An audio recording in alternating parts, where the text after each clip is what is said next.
Hello and welcome to the Eve Reader podcast. My name is Zendane and this is episode 23, The Only Way Out is Through.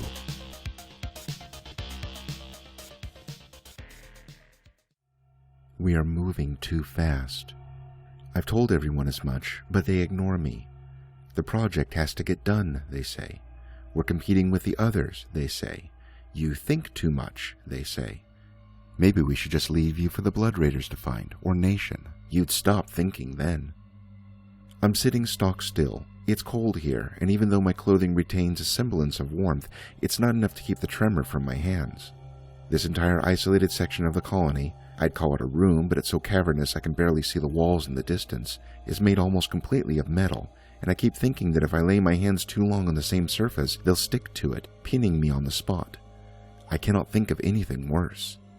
Machinery is being checked and double-checked. Engineers walk around in silence, doing last-minute inspections. Overhead, through long horizontal windows, I can see a group of people who look thoughtful and worried. I'm the one in charge of this experiment, and I'll make the decisions down here once we get started, but they are responsible for its outcome, and they are going to monitor me very closely. It speaks to their confidence in me that I'm even allowed to take part in something as cutting-edge as this, given my insistent doomsaying. We're in the early stages still, and we don't quite have all the procedures down yet, but we are all certain that this is the right direction, with the right equipment, and the right people, exactly the right person in the right place at the right time. Once the last engineer finally leaves, I stand and begin doing checks of my own. It's not that I don't trust our people, and I certainly do not intend to overtly change anything in our setup, but I want to get a feel for the equipment. At this level, it's not unlike playing a grand, complicated, potentially murderous musical instrument. Its circular core is held in stasis, with thick metal tendrils that spread outward like solar rays until they connect with the points of an intricate icosahedral cage that surrounds the machine. I know better than to walk past the barriers of that cage. I barely understand the thing inside it, even after a lifetime of working in the field, even though I became comfortable with the inputs and usage of much smaller models while still at the university. Its mechanics are too labyrinthine for minds like mine. Entire careers have been devoted to partial aspects of its inner workings, and the theories of every aspect of its function have all been pored over, tested, proven, and reproven. But grasping the entire combination, the clockwork whole, remains as much beyond the minds of the living as it was when tiny variants of this thing were attached to the axles of wagon wheels in times of antiquity. Maybe I could have understood those versions. Maybe. But it's a different age now, and the machine is involved in ways that honestly just baffle me. It works. It has always worked, but we don't know how. There are a lot of things we don't know here in this place, but we're trying to find out, and it's terrifying. Operating this great beast is easy. Modifying it, putting it under the exact right set of pressures, inputs, and environmental factors that combine to produce an output never intended, that's hard. We are tweaking with it in ways so minuscule that even the classified equipment I'm using to adjust all these factors is itself running very close to its own margins of error. We've destroyed several blue boxes already. When I wondered, so long ago, what it would be like to work in the Innermost Circle, I envisioned a ton of arcane equipment interconnected back and forth like metal intestines, with nanobots crawling all over the place in such unreal quantities that they look like pools of mercury flowing over every surface. There'd be the occasional electric current earthing itself between metal floor and some exposed piece of machinery so new they hadn't even bothered sealing off its mechanisms. People would be walking briskly in twos down long corridors, heads bowed and brows furrowed, arguing science with each other, while drones hovered over their heads and recorded their every snippet of conversation, in case one of them should think his calculations out loud and, in the process, accidentally stumble upon the exact solution to an unrelated problem that had been vexing the team for weeks. Well, there are no nanobots, there are no drones. There are annoyed scientists walking briskly, but I've long since learned their annoyance is a wall against personal interaction. There is a reason they were chosen for secret research in an off-the-books facility, and it's only half due to their brilliance. None of them play well with others. Some of them, in fact, appear to be quite thoroughly mad. They aren't afraid of what might happen. They relish the thought, dream of it, fantasize that they will be the ones standing there at the cusp of something wonderful and terrifying. Well, here it is. We're a silent laboratory out in the middle of nowhere. We've already made enough advances with the transport tech our people reverse engineered, or stole from other outlaws who reverse engineered it first, comes to about the same thing in the end, that we can effectively shift our operations to almost anywhere we like. This alone would have been enough to guarantee funding until the end of time, except that we are severely limited in what kind of equipment we can bring, and in pinpointing a precise destination, and even in the ultimate sacrifice that science can ask of a human being, whether we can ever return. We're like ghosts. Empire contacts have even started calling us that. Illicit research, as if they wouldn't do exactly the same if they could get away with it.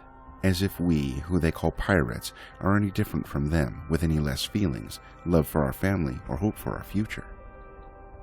Not that there's been a whole lot of family here. I'd been working on research projects for so long, while my parents and siblings are down on a planet somewhere entirely too far away.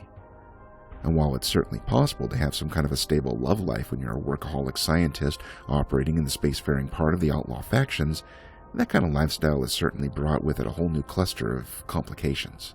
At one blissful point, I thought I'd been very lucky. Maybe I will again. This is the only base within our faction that I know of, but if we continue to provide valuable results, I imagine our people will want us to branch out, spread out our experiments far and wide, and dilute the knowledge base in case something comes hunting for us. The fact that we're all in this one place right now makes me nervous, but our organization wants to attract as little attention as possible, and is pushing for immediate results rather than getting bogged down in organization and administrative details. We're working with raw, untested technologies here, and our results are already being put to use in various advanced technological fields. The empires don't want this happening. They've already started frantic diplomatic deals with each other to coordinate their efforts in an attempt to stop us. Good luck to them. We're already gone too far to back out. A contract with the Sisters of Eve leaked very useful detail to us. A contingent within the Sisters is very interested in this, and I can't quite get a handle on them. I thought they were just search and rescue bumpkins, and is now pushing us to share some of the details. I hear they're going to give ships to the Capsuleers, the only people who might be crazy enough to openly go after us. Everything's moving too fast. We use encryption codebooks for everything, and all our communications are vetted. Most of us barely trust those we work with. We're revving up the equipment now. But I thought I'd been lucky. I met someone. The cage holds. I can hear a hum from the core inside it, turning and turning. At a time when I was utterly disenchanted with the entire process, with the independence of my faction and the righteousness of my cause, but more importantly, the joy in working at the ragged edge of science, he was suddenly there, and we clicked perfectly. Well, nothing is falling apart yet. Not only did we find solace together, here on the outskirts of everything that's known and certain, but we helped each other and taught each other. There was trust. The core begins to glow. We made a connection, two mad people in this utter asylum in the darkest parts of civilization. He, for instance, knew how to handle this piece of equipment I'd been setting up. He taught me everything he knew about it, and I remembered. It is a Villard Wheel, and the last time I saw him, he was on his way to perform a brand new experiment on it, some adjustment no one had ever thought of.